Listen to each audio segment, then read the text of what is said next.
Hi Aries! Welcome po sa ating channel. Ito ay inyong Daily Gabay Tarot Reading for March 13, 2025. Please be reminded kung naka-resonate kayo, comment down. Kung hindi kayo naka-resonate, ibigay niyo po sa iba kasi channel reading po ito. This is for you, Aries, ngayong March 13, 2025.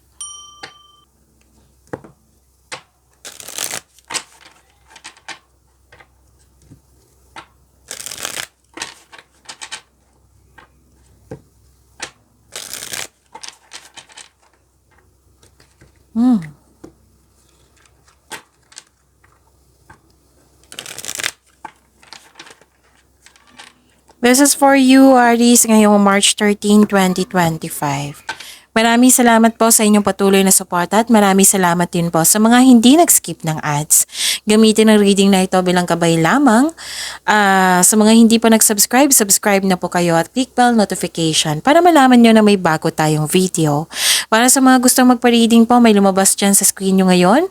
Panoorin nyo po at sundin ng instruction. Spirit Guide, mga ganapa para kay Aries ngayong March 13, 2025. Okay, dalawa na ito, kunin ko.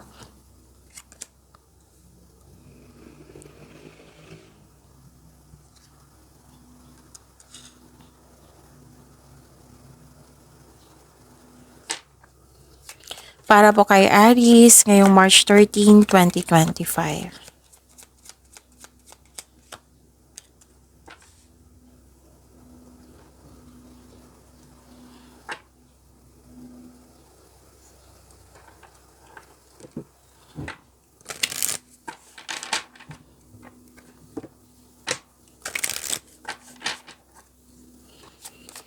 Spirit Guide, mga mensahe pa para kay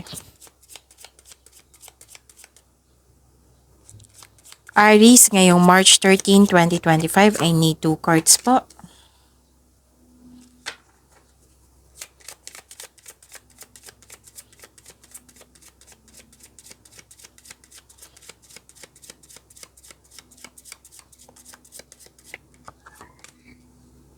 Okay.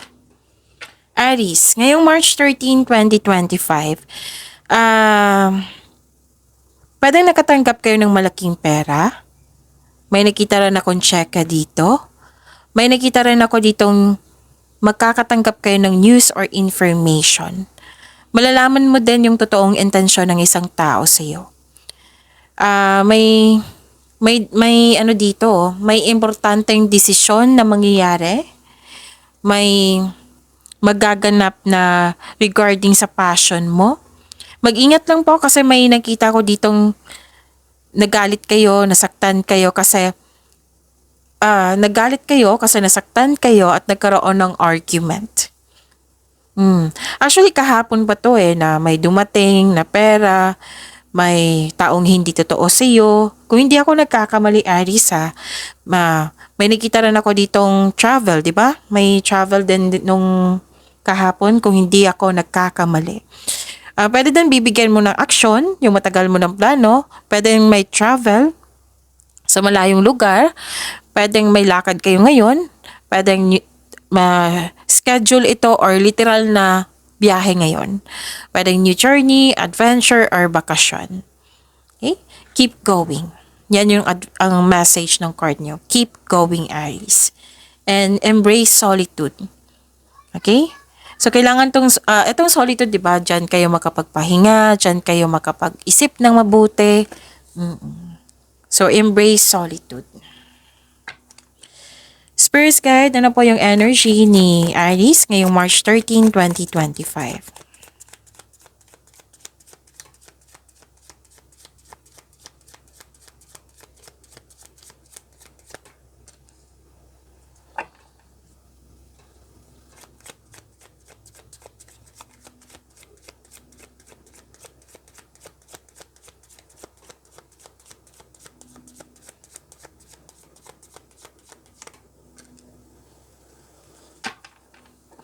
Kung may narinig kayo or may nakita kayong repeating message, meaning to say pinupush ng cards nyo yan kasi ang ilan sa inyo hindi pa binigyan ng atensyon.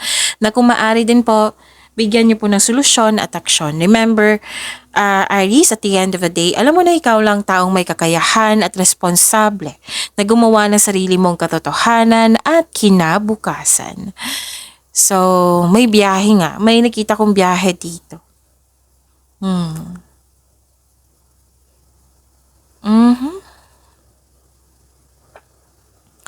So, you are inspired in action, nagkaroon ng momentum, nagkaroon ng direction, nagkaroon ng focus, nagkaroon ng determination, concentration, perseverance.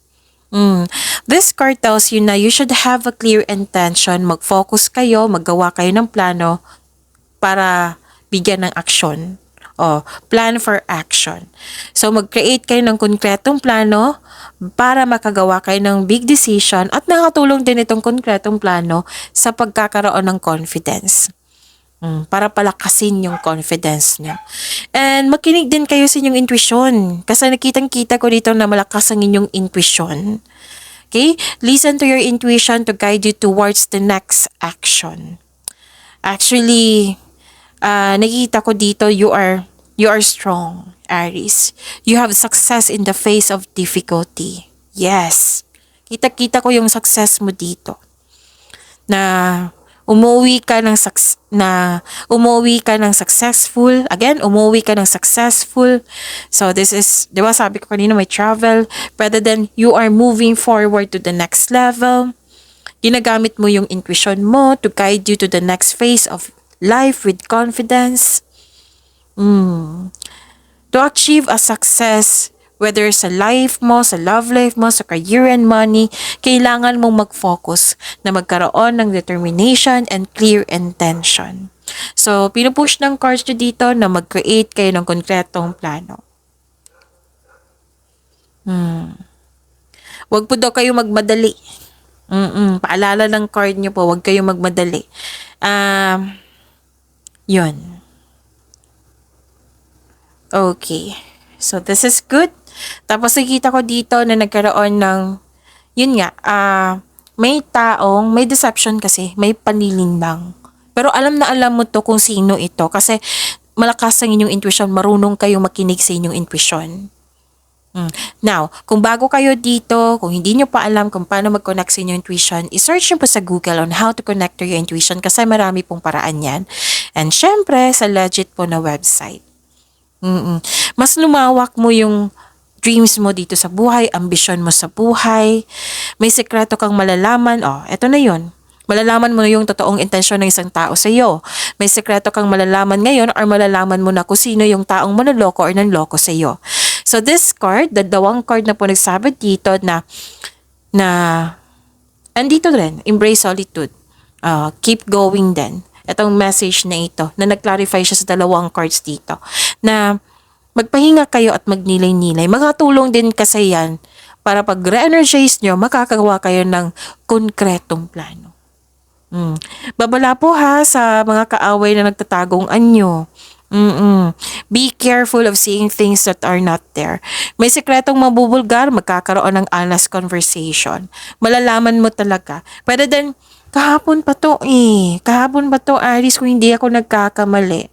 Or may nagpa-read sa akin na Aries din, na may nakita kasi akong papel dito, Aries, na kailangan yung suriin ng mabuti kasi nakita ko dito na hindi siya totoo.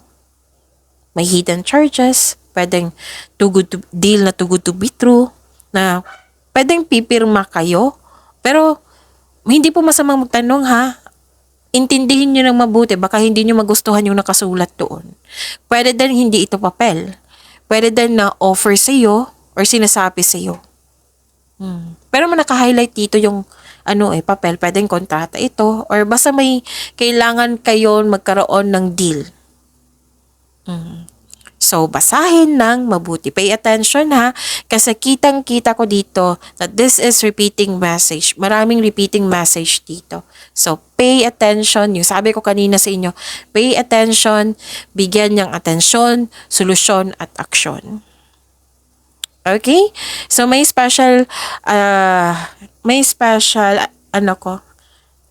pwede din shout out ito. Oo.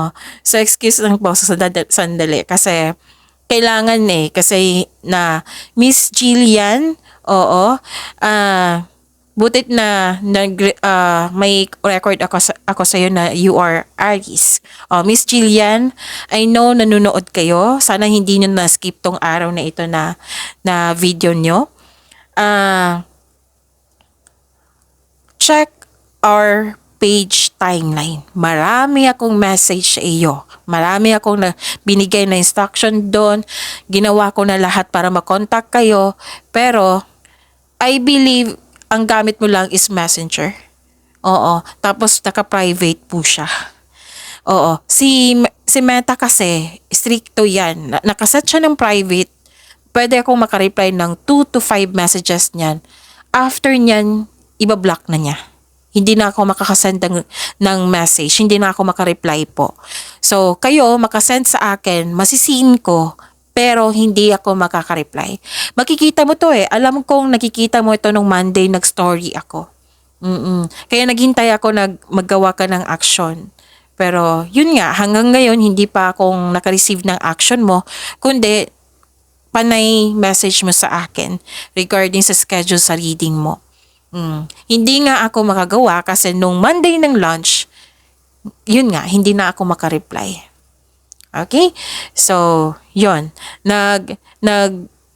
Nakisuyo din ako sa isang kliyente ko na ma-message ka, yun nga, sabi niya naka-private po daw. Tapos, hindi niya alam kung nabasa mo ba or hindi. Kasi nga, naka-private po daw. Lahat po ng ginawa ko, nasa timeline po, sa story, even sa channel natin ngayon sa YouTube, nag-announce din ako to call your attention. Okay? So, sana maging sensitive din tayo sa mga message natin. Okay? Kasi may nagtanggap ako sa inyo na hindi ko na napansin. Napansin ko po, kaya nga nakita nyo na scene ko. Pero sana, nabasa nyo sa story, sa page timeline, pati dito, announcement ko, pwede din, nag-post din ako, I think kahapon din, na nag-post ako regarding sa announcement ko, na mag-call ako ng attention sa iyo. Okay? So, yon. So, maraming salamat po sa mga naghintay. Pasensya na po kasi gusto ko lang siyang tulungan. Gusto ko lang mag-connect kami. Kaya yun nga. Yun nangyari. Spirits Guide. Career and Money po ni Aries ngayong March 13, 2025.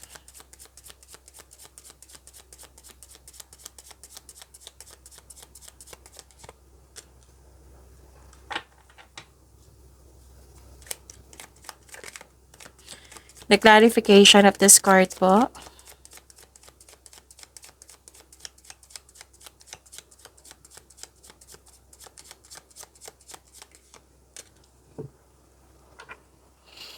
Okay.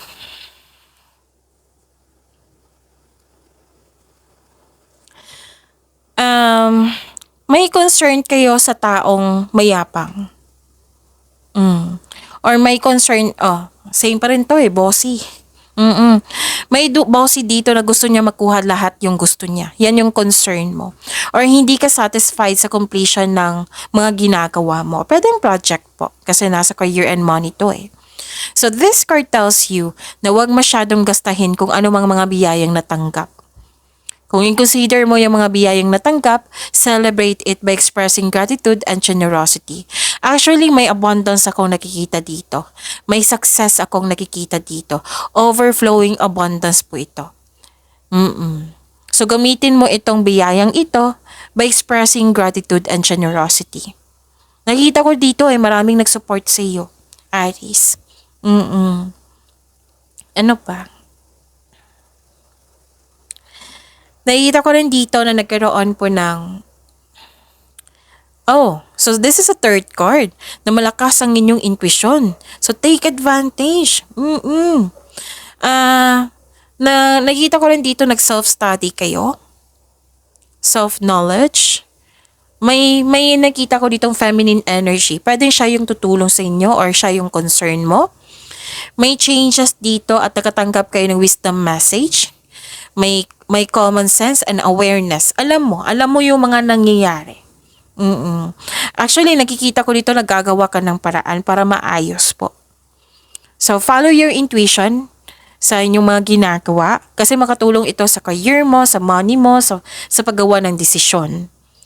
Ang sabi po ng card dito, nasa iyo na po daw yung sagot sa inyong mga katanungan. Know that the answers are already within you.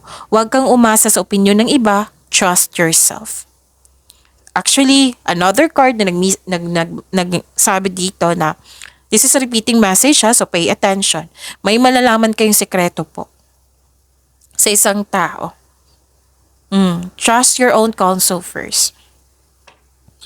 Spirits Guide, Love Life, Self-Love, Partnership, and Romance ni Aries ngayong March 13, 2025.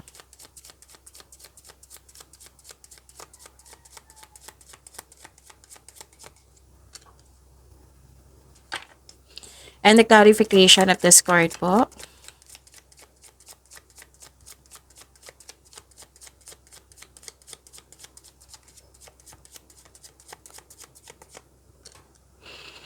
Maraming salamat po sa patuloy na tiwala suporta sa ating channel.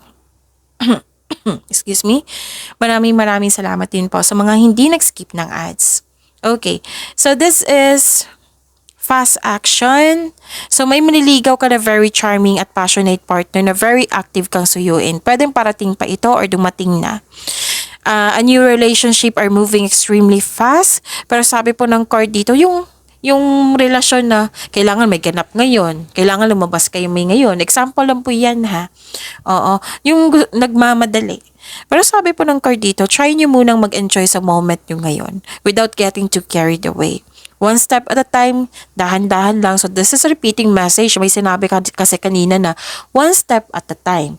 Huwag magmadali. So, ang ilan sa inyo makakatagpo ng bago while traveling.